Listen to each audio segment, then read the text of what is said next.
A celebratory atmosphere hung over Scranton in 1882. The city's rapid industrial growth justified in the minds of many the building of an elegant courthouse. Over just a few decades, Scranton grew from a collection of small agrarian communities into a boomtown the envy of many across the nation. The foundation of the building had just been laid, and a group of Scranton's most prominent men converged on a local hall to celebrate the town that helped make them wealthy. One of them, local physician and historian Dr. Horace Hollister, had his vision fixated far beyond the events of the day. He proclaimed that the city was destined for future success, carried on the back of its incredibly prosperous coal industry and the exporting of various sub-industries to faraway markets from its teeming rail yard. With a track record like Scranton's, it only made sense to build structures indicative of that success, with materials indigenous to the area and the intent to project a distinctly Scrantonian identity. On the surface, Scranton with its growing skyline really did seem like a city of the future, but beneath it, time was running out. The courthouse was opened 2 years later, in 1884. At the ceremony, William Walker Scranton did not match the energy of those around him. He was concerned that the city that had been named for his family was ill-prepared for a changing economic tide. He remarked to a friend that, quote, "This community is based principally upon the mining of coal. The mines are being worked out more and more, and it will not be 100 years before they are all worked out. A great many of us here are going to live to see the time when the growth of this town, so far as it depends upon mining, is not going to increase. When that time comes, we have got to fall back upon something else." Once William Walker Scranton's Lackawanna Iron and Coal Company, the last iron furnace in the city, left town just after the turn of the 20th century, the city was able to coast off of the anthracite that lay under their feet for only another few decades. America's pursuit of new energy nullified any remaining value underfoot.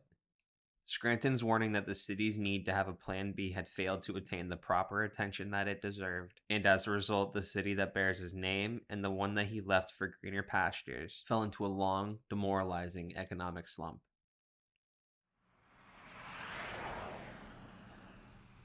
While cultures change over the generations, cities need to adapt to this change. Careful attention by city planners, engineers, and architects is crucial to allow a city to adapt without losing its sense of identity.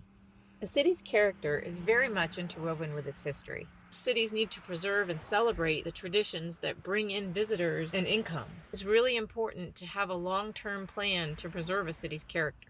Planning that incorporates both our history and yet allows for growth and meaningful employment for all of its citizens is what will allow a city to thrive. A downtown is one of the best physical representations of a city's morale, identity, and future. Lackawanna Avenue was designed to be the main cultural and commercial thoroughfare for Scranton, and it still is. The Lenape word Lackawanna means a stream that forks, an apt metaphor for the history of Lackawanna Avenue. There have been many forks in this road. In pursuit of new economic opportunity, portions of the Scranton skyline that had once been cause for celebration were torn down throughout the 20th century. Lackawanna Avenue was the home to many of these structures. Rather than revitalizing through restoration, it was seen as a better alternative to raze the buildings. What one may hope was an unintended consequence rather than a justified casualty, were both the local history housed within those buildings and a sense of identification with that history. What worsens the sting of the social loss is that it was all in vain. Scranton has never reclaimed its pedestal as a beacon of economic prosperity. There were thousands of small businesses that were all over the place, but they were mostly taken down by the redevelopment in the 1960s. I've always had bad feelings about the redevelopment because it really gutted the town. Residential was right downtown, and that was all torn down. So you had a great loss of downtown population. Of course, Scranton is only a shadow of what it was. I believe it was 147,000 at one time back in the 20s. It was the place to go if you lived in New York City. You had all these mom and pop shops, and they were all bulldozed down. There were a lot of delis and stuff that were down there were run by families that had been in business for generations, and they're gone now. Within the minds of an aging Scrantonian population, the last remaining vestiges of that history wait to be told. There are many who can claim their part in the long-running Scranton Recovery Project who may no longer have an edifice to gaze upon nostalgically, any physical reminder of their memories having been swept away with the rubble. In contemplating what life was like on Lackawanna Avenue, and what it may have looked like had the buildings that comprise the history and identity of the once booming city been kept as reminders of a brighter past, you will hear stories of current and former Scrantonians, young and old, describing what life was like in Scranton and the ways in which decisions made about the physical presentation of the city's busiest commercial and cultural thoroughfares have gone on to depress the city both economically and socially.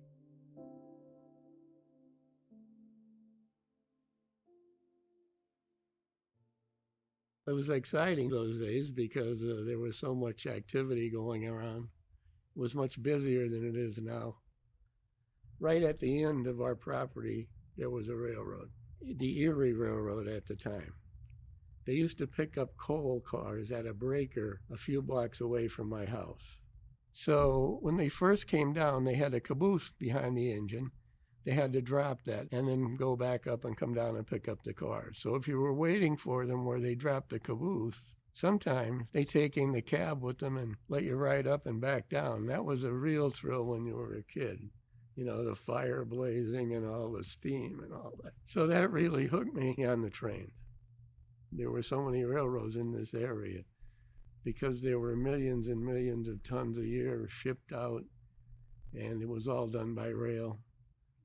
The culture of the railroad was do as much business and do it any way that pleased them. They were notorious for running over everything that got in their way. It was the way they operated from when they began, and the government encouraged them. So they had great leeway.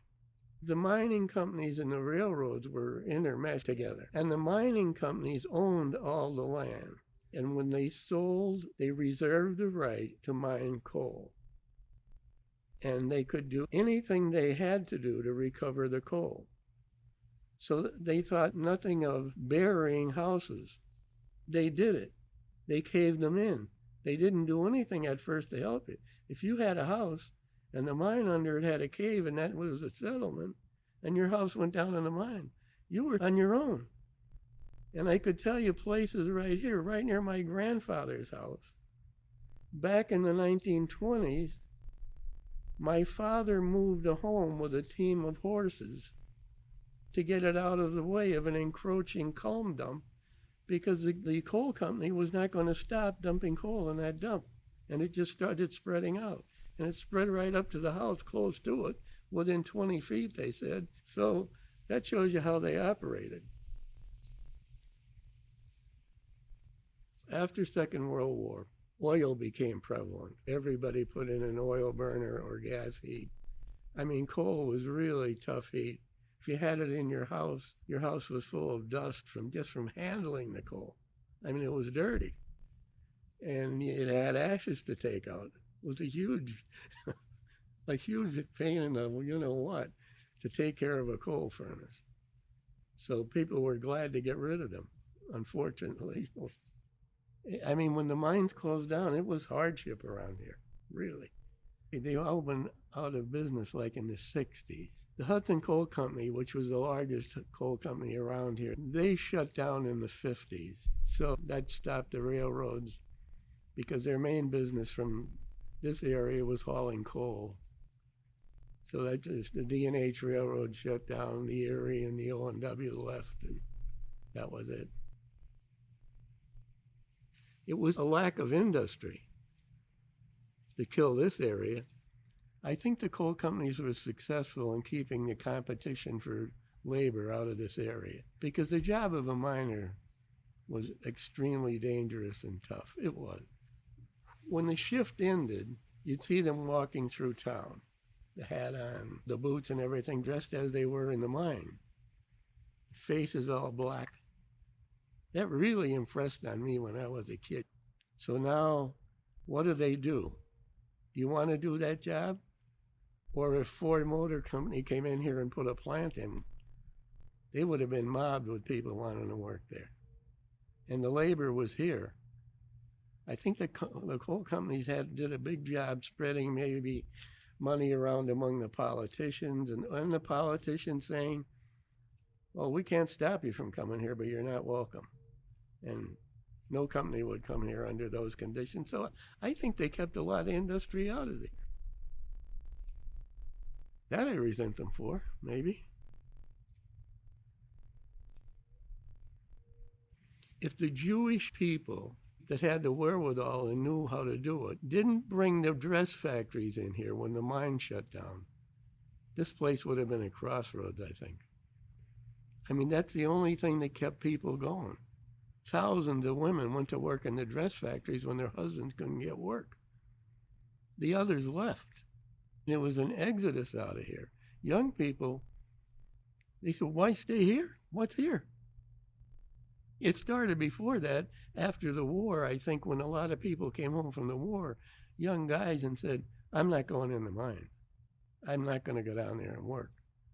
Well, the mines closed down within 8 or 10 years after that anyway, but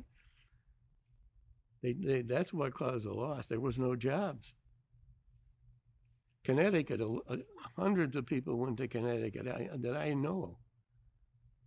A lot of people went to Buffalo. Maybe they got a job with the Scrantons.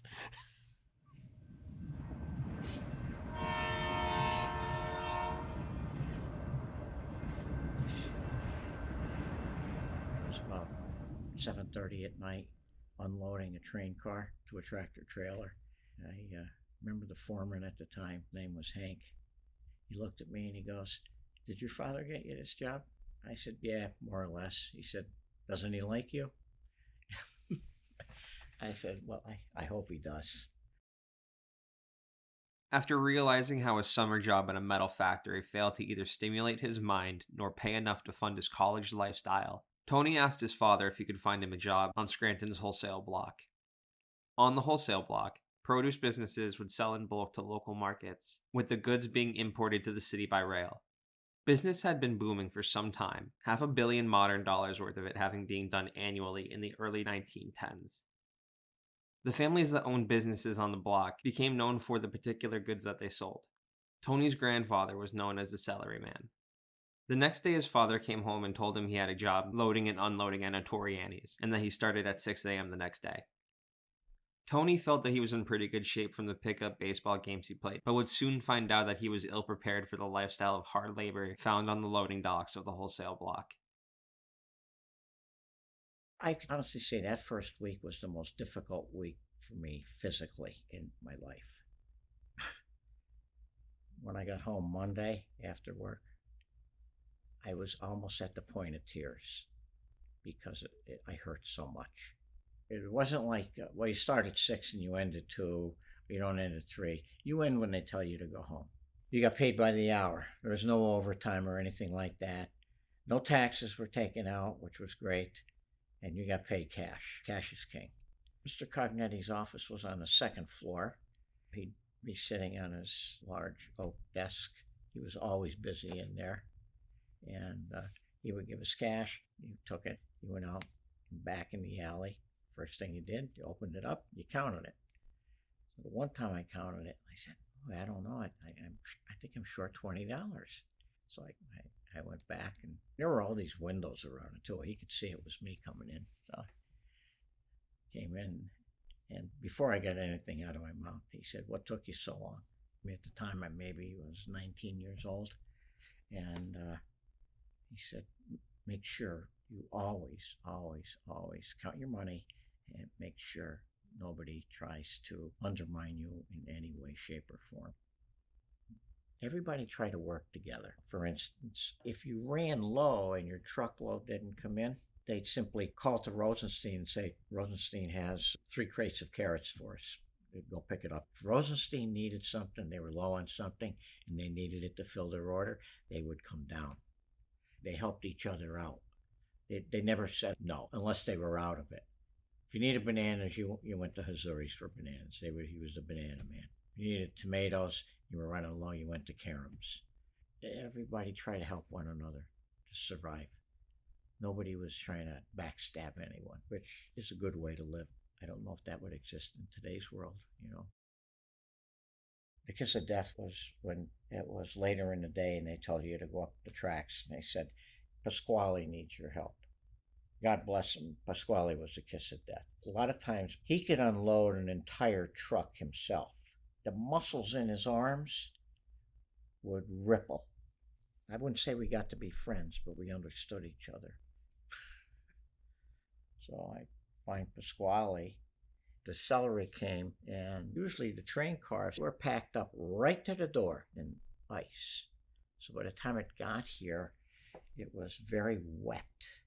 When you were done, your hands were usually raw or bleeding in some spots because the crates were wire wrapped. My dad had, he picked me up probably one of those late evenings, looked at me and he said, when you go back to school, he said, I want you to remember this, because if you don't study for the next test, you might be doing this for the rest of your life. I only worked there in the summer of, I believe, 68 and 69. The following summer, I secured a job teaching in Delaware. And there were times actually at school where I thought of that too. I thought of what my dad said. My dad wasn't one to pass along a lot of words of wisdom. His were always subtle. You know, when I was there, it was bustling. But I was at the tail end of that in terms of the wholesale block. I think what started to happen is they started to be bought up by bigger corporations. One of the purchases was made by Dole. Dole was a worldwide company. They were instrumental in that. And I think once that generation started to get older that owned the business, the younger people said, I don't know if I want to do that for a living. So that's part of the demise, I think, of the wholesale block. I wish at the time I had the foresight that when my grandfather's place was being torn down, if I had maybe gone down and at least salvaged a brick or something, just to keep as a memento. It's like hanging on to a picture of your mom and dad, maybe. And why is it special? Because it's my family. So if I had that brick or stone from that building, but at that point in my life, I didn't think of that.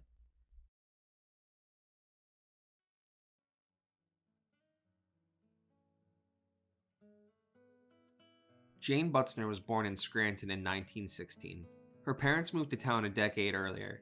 Her father, a trauma doctor, saw opportunity treating the region's coal miners. Jane grew up in a bustling Scranton and so enjoyed going downtown that she saw painful dentist appointments as an exciting opportunity to bask in city living. She graduated from Scranton High School, worked for a year at the Scranton Times, then left for Manhattan's Greenwich Village. She changed her name to Jane Jacobs and became one of America's most prolific and recognizable activists for urban life. She believed that cities were for people, not cars, and that they should be built as such, providing ample room for walkers and bikers and less for vehicular traffic. This way, engagement with local businesses would rise, bonds would strengthen, and strong community identities would be forged.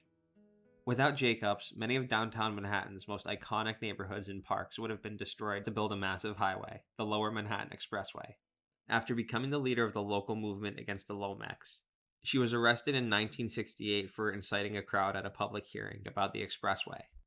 As she continued her fight, she combated attacks on her gender and weathered questions regarding her qualifications to maintain the position that she was within this fight and within the field of urban theory. Robert Moses, a man with great experience and even greater power in New York's urban planning scene, canceled the project in 1971. This victory meant a daughter of Scranton had taken a leading role in saving New York City as we know it today. The same year she moved to Toronto, where she continued to fight the construction of expressways through vital city space. She lived in Canada for the rest of her life, which was filled with thoughts of her hometown. While she respected her father, she was confounded by his decision to move to Scranton. Placing her love for the city aside, she knew that the decision to move there for reasons relative to long-term prosperity was not a good one.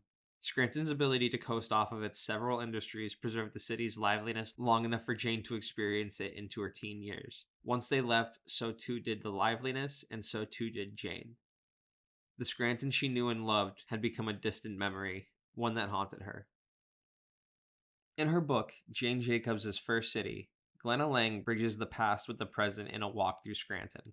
Walking in Jane's footsteps of a century ago in contemporary Scranton conjures up a sense of her life and times. The buildings and the streetscapes that maintain today lend clues that enable us to imagine her city of the latter 1910s through the early 1930s. The city's domestic, commercial, and civic architecture that stood at that point conveys the prevailing tastes and shows us how people lived and what they valued. From splendid structures built during Jane's day and prior to it, we see that Scranton exhibited great pride, embraced culture, valued education, and cared for its people. When Jane returned to the city in 1984, she was pleased to see that it had regained some of its vitality. The downtown offered well-maintained historic buildings to passers-by and an economy of small businesses that put forth the presentation of a diverse and happy community. On New Year's Eve in 1987, she wrote a letter describing this visit to Tim McDowell, the director of the Office of Economic and Community Development in Scranton. She went on to explain that the presence of high morale, although an invisible trait, actually does show, and so too does the lack of it. She went on to explain that when downtowns are dull and offer no liveliness or business prospects, people will no longer be willing to invest their time or hope in them. But that importantly, this was not yet the case for Scranton. That the downtown status as a national treasure was due to the presence of so many historic buildings, ones that some once saw as a symptom of the depression and stagnation that marked the years previous, but now were willed as invaluable to a Scrantonian identity and prosperity. She abruptly breaks from her praise. Quote, I am appalled to hear that there is a proposal to level an appreciable section of the downtown, to erect there of all things a suburban-type shopping mall. She goes on to detail how the mall would be destructive for the city economically, visually, and socially. The ways in which the economy of local businesses would be eradicated due to an incorrect assumption that Scranton's growth was rapid enough that the mall would be absorbed into the local economy, rather than absorb it itself. How its banality, precisely because of the banality of what it is, would undercut a district whose very strength and attraction is the fact that visually it is not banal. It is not a carbon copy. And how the threat of the mall had likely already caused people to second guess their investment in the downtown, and that its building would well and truly drive people completely away. Jacobs may have won the battle in New York, but her letter failed to help the efforts of local activists seeking to oppose the raise first, ask questions later approach being taken. The mall was opened in 1993. The only day that overshadowed its opening was the one where 5 historic buildings were imploded to build it. Crowds lined the streets, cameras and correspondents from national news agencies arrived, and hope for the continued and heightened success of Scranton was at an all-time high.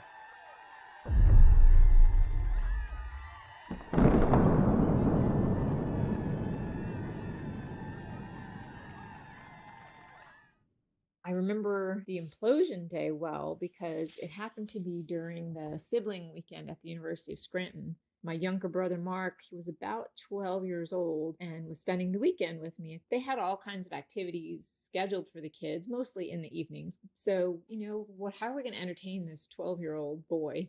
What are we going to do for fun during the day before all the events start? And we thought, hey, what boy doesn't want to go watch a whole block of buildings implode? So we got up pretty early and we walked downtown to try to find a spot. It was very much like what I imagined Times Square would be like during New Year's Eve. There were all kinds of people packed into really small areas like sardines. Lots of police around, food vendors, carts selling balloons and cheap light-up toys. We ended up finding a spot on a street corner. It was a few blocks down from the roped-off area. It was a little bit hard for my brother to see as he wasn't very tall yet, but we were able to see at least the tops of the buildings from where we were. When they finally started the countdown, we were really relieved that they were finally going to get everything moving. It seemed like everything was over so quickly. The countdown came, boom, all of a sudden everything was done. I first came to Scranton in the fall of 1990 to go to college. While I was there, I studied biology and ended up graduating in 1994 and moving across country. As a student, we loved to walk downtown for festivals such as the Italian Festival in the Square. It was so easy to get to, and the food and the music were amazing. There were a few restaurants downtown that we could get to fairly easily walking. Farley's was the big place that everyone would take their families when they came to visit. And there were several small pizza places that were student favorites, Scrantonians and News. But there were very few stores in the downtown that we could really get to easily as students. Back in the 90s, there really weren't campus shuttles like there are today. So the only way to get to a grocery store or any kind of mall was by car or taxi. And coming from a smaller town where everything had to be drivable, living in the city was really fun and kind of exciting to be able to walk around and not have to drive if you didn't want to. But aside from $1 movie theater, there weren't that many places to really go to have fun. I think my first trip to the new mall, it wasn't the first day, but it was sometime in the first week or so. My dad had come to visit and wanted to take me out to dinner. We were able to drive down and park in the parking garage, which was really nice. And then had dinner at Bennigan's because we'd never been to a Bennigan's before. And we walked around the mall and checked out all the stores. I believe we got ice cream at an ice cream stand. As students, we were really excited to be able to walk there from the university because there weren't that many options before that in order to get to places to shop. And there were some more dining options. Felt like it brought a lot of foot traffic to the downtown, especially in the evenings, and we were able to walk without feeling unsafe. When I left Scranton, the mall was thriving, and I've been sad over the years to see it decline so much. It felt like at the time that it was such an asset, and I really hope someone can come in and build something useful out of it to benefit everyone again.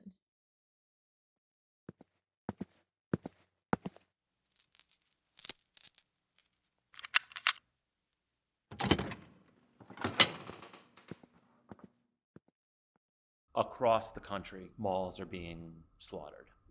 People prefer shopping plazas where they can drive their car in and then drive their car 3 stores down. For some reason, malls have fallen out of favor. And this one, being in a downtown location, had every disadvantage stacked up against it. So to bring in the medical fields, which desperately need real estate where there's parking, I think it was just a really good idea. It could have gone the other way. Somebody could have come in and just said, we're going to try the same old thing. We're going to try and bring retailers in. And they had tried that. There were a lot of smaller boutique stores, as there are now. And if they can survive, then that's good. But I think from the owner's standpoint, it's hard to rely on those smaller boutique stores. You get a lease from Geisinger or Delta Medics. It's a more sustainable lease, and it becomes an anchor. So it could have gone the other way. We could have just seen it become a dead zone. Now we have doctors and patients all directly across the street, any of which could become customers. Adam Jaffe represents the 4th generation of his family's ownership of Penn Furniture, currently at the northwest corner of Lackawanna Avenue. The business has been in the Jaffe family since 1899 and was passed down through the generations from father to son. Adam inherited the last remaining family-owned furniture business on Lackawanna Avenue, which has weathered the economic storm that claimed 19 others. So we started on Penn Avenue in 1970. I don't know why we left, but we ended up buying a building that was basically right where the corner of the mall is, between the State Building and the entrance of the mall. And at the time, we were warehousing in this building. This was a bar here, first floor storefront. In 1979, that building caught fire. It was burned to the ground. It actually took a bunch of the buildings neighboring to the right and the left. And we were kind of stuck, but we still had this building. I don't know exactly the time, whether it was before or after, but the bar that was in this building had a gas explosion and blew the whole front off the building. Our furniture that was warehoused on the 2nd floor blew onto the roof of the building across the street. We rebuilt this building and bought it all for ourselves. When that building burned down, we had this building, so we were able to just kind of hit the ground running, keep business going as usual. And over the course of the last 30 years, we had purchased basically this whole block, developed it to give ourselves a nice parking lot. We'd still focus on high end, still focus on design. All of our employees are designers, so they give kind of that extra bit of service that you're not going to get elsewhere. we've noticed that the family-owned manufacturers care a lot more than when it gets sold to a venture capital firm or to a larger institution. Families cared about what they do, and really the best quality control you could have is that family being proud of what they're doing. There's a desire to take care of it so that we can sleep at night. Customer service is the key to longevity. Me, for example, last night I'm in bed, I'm thinking about a customer service issue, and it's a weird one. We can't exactly figure out what's wrong.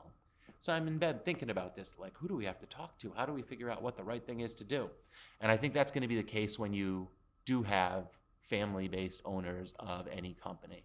And we just know in the furniture industry, having a venture capital firm buy a furniture company is the kiss of death, because the venture capital firms came in and treated them just as assets and the manufacturers as assets. And all of a sudden, the companies couldn't adapt fast enough. I think in Scranton, in downtown Scranton in general, we are seeing success in the smaller family-owned boutique stores. And there are certain industries that can't avoid that corporate style. I think hospitals are one. Financial services, nothing wrong with running a financial services company by looking at the spreadsheets. Furniture company, I might disagree with that. Downtown living has been a big boom for us. The fact that we're close to 100% occupancy in downtown Scranton living is amazing. Nobody would have anticipated it 20 years ago, 25 years ago. And it just took a few people jumping in and taking some chances. And I think everyone's been surprised at how positive the response to downtown living is. I like the phrase, the inevitability of negativism, where there's a change that's about to occur, and then everyone says, oh, why are they doing that? Why are they doing that? I'll never oppose a change in Scranton because we have to keep trying stuff. We have all the struggles of big cities without the benefits of their economy.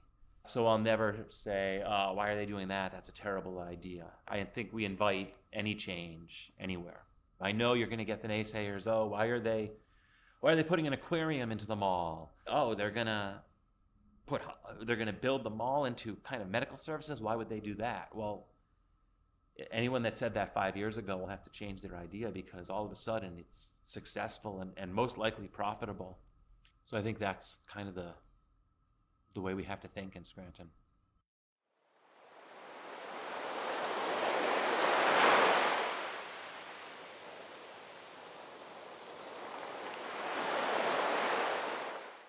When my grandfather came to this country from Sicily, he started his produce business because he didn't have that opportunity to have an orange or lemon grove in Scranton. So he did what he knew best, was produce. And so that's how family on my dad's side started to make a living in this country. One of the places we used to go sometimes for lunch was Mondo's.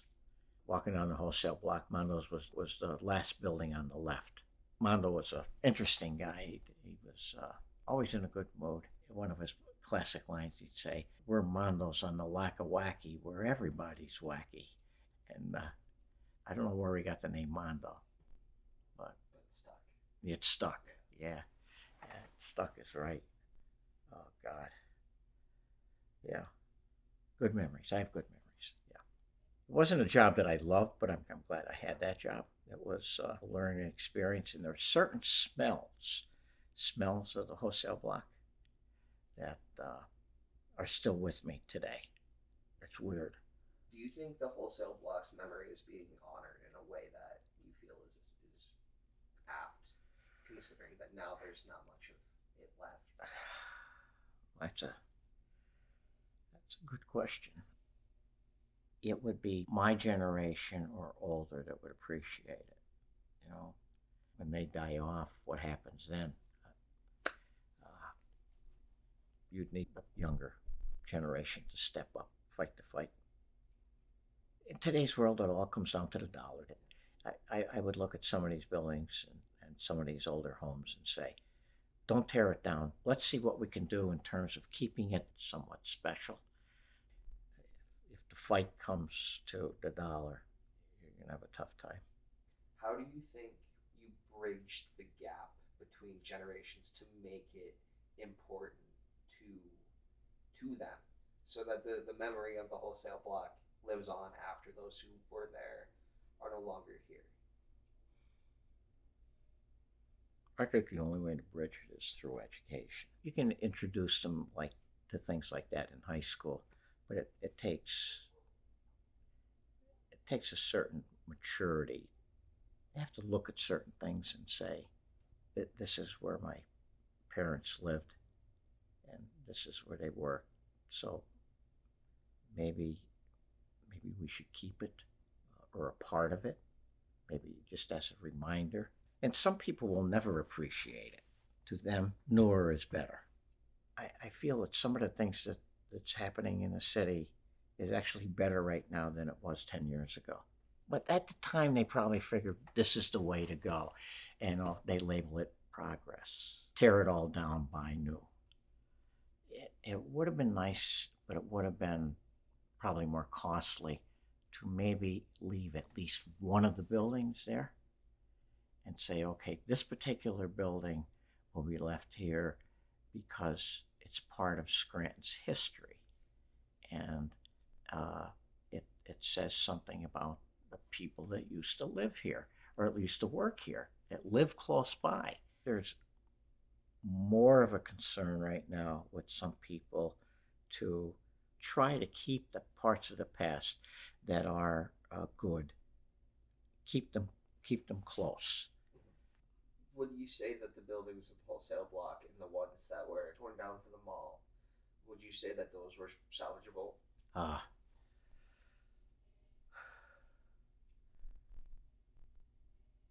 I would think that at least some of them were. How do you incorporate that into something? If this is good, we're going to keep it. This isn't so good. We'll tear these two down and keep that one. You'd have a tough time dollar-wise keeping it. But the only way it's going to stay that way is if you have people that have an appreciation for it. So I think that has a lot to do with the Historical Society putting their foot in there, saying, let's try and keep it the way it is. But usually the dollar wins out. I hate to say it. It's just the way it is. I would rather see things stay the way they, there are some structures that are old and decrepit and there's not much you can salvage. Then you have no choice. But if the structure is good and it shows some architecture that was indigenous to that era, I'd say you should keep it. Make it special. Yeah, but there's a lot of people out there that say la vie. Let's move on.